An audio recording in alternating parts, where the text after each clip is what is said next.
مولانا مظہر نانوتوی علیہ رحمہ کے حالات بھی آپ کے سامنے ما قبل میں گزر چکے ہیں۔ ابھی بہت جلد ایک کتاب آئی ہے، کاندھلا سے مولانا افتخار الحسن صاحب کے صاحبزادے کی کتاب ہے، جن کا نام ہے مولانا راشد صاحب۔ انہوں نے کتاب تالیف فرمائی ہے، حضرت مولانا مظہر نانوتوی علیہ رحمہ کے حالات کے اوپر یہ کتاب موجود ہے، اس لیے اس کتاب کا بھی مطالعہ کیا جائے۔ مولانا مظہر نانوتوی علیہ رحمہ استاد الکل مولانا مملوک العلی نانوتوی کے بھتیجے ہیں اور بانی ہے مظاہر علوم سہارنپور کے۔ آپ نے مظاہر علوم میں تو تعلیم حاصل کرنے کا سوال نہیں، اس لیے کہ ابتدائی میں آپ نے تعلیم حاصل فرمائی ہے دہلی میں اپنے عم محترم مولانا مملوک العلی رحمۃ اللہ علیہ سے۔ آپ نے اندازہ لگایا حضرت مولانا مملوک العلی علیہ رحمہ جو ہیں شاگرد ہیں، ان کے استاذ ہیں،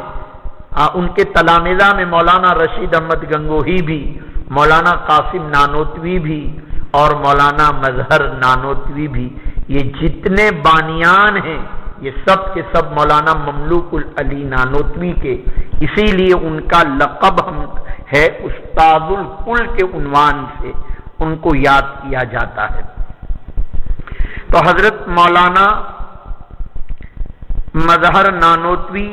کے اساتذہ میں جہاں مولانا مظہر نانوتوی کے مولانا مملوک العلی ہے،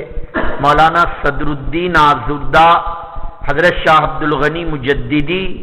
بھی آپ کے اساتذہ کے اندر ہے، اور حضرت شاہ اسحاق صاحب اور حضرت شاہ رشید الدین خان صاحب دہلوی یہ آپ کے اساتذہ میں سے۔ براہ راست چونکہ شاہ اسحاق صاحب سے آپ نے استفادہ فرمایا ہے اور شاہ عبد الغنی مجددی سے تلامذہ میں مولانا نانوتوی کا بھی ذکر آتا ہے، 25 پاروں پر حاشیہ جہاں مولانا جو ہے احمد علی محدث سہارنپوری نے لکھا، وہاں مولانا قاسم صاحب بانی دارالعلوم دیوبند ہیں لیکن تلمیذ ہیں بانی مظاہر حضرت مولانا مظہر نانوتوی علیہ رحمہ کے۔ عمر میں بھی چونکہ مولانا مظہر نانوتوی علیہ رحمہ بڑے تھے، آپ کے تلامذہ میں مولانا خلیل احمد صاحب، آپ کے تلامذہ میں ایک عجیب و غریب نام ملتا ہے، حضرت حاجی امداد اللہ صاحب رحمۃ اللہ علیہ، جو شیخ ہیں امامنا نانوتوی، مولانا رشید احمد گنگوہی، امامنا تھانوی کے، وہ تلمیذ ہیں حضرت مولانا مظہر نانوتوی بانی مظاہر علوم سہارنپور کے، آپ تلمیذ ہیں۔ آپ کی وفات 24 ذی الحجہ 1302 میں بعد المغرب 70 سال کی عمر میں ہوئی۔ آپ ایک بات پوچھا کرتے تھے، بھائی پیشانی کے اوپر پسینہ آ گیا؟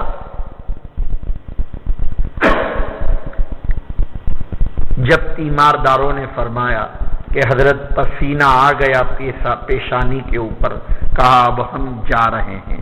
اس لیے کہ حدیث پاک میں آتا ہے، نبی کریم صلی اللہ علیہ وسلم نے فرمایا موت المؤمن بعرق الجبین،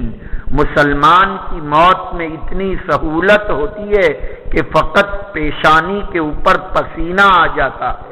کہتے ہیں اسی سے اس کو فائدہ ہو جاتا ہے، موت المؤمن بعرق الجبین۔ تو میں عرض یہ کر رہا تھا کہ حضرت مولانا مظہر نانوتوی کا انتقال 24 ذی الحجہ 1302 بعد المغرب ہوا، تو گویا آپ کی سند میں مولانا مظہر نانوتوی کا بھی ذکر آ گیا۔ کیوں؟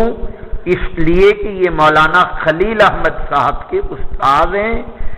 بلکہ آپ کا سلسلہ سند کسی بھی مظاہری کا مولانا مظہر نانوتوی کے بغیر آگے نہیں چلے گا، جیسا کہ کسی بھی قاسمی کا مولانا قاسم نانوتوی کے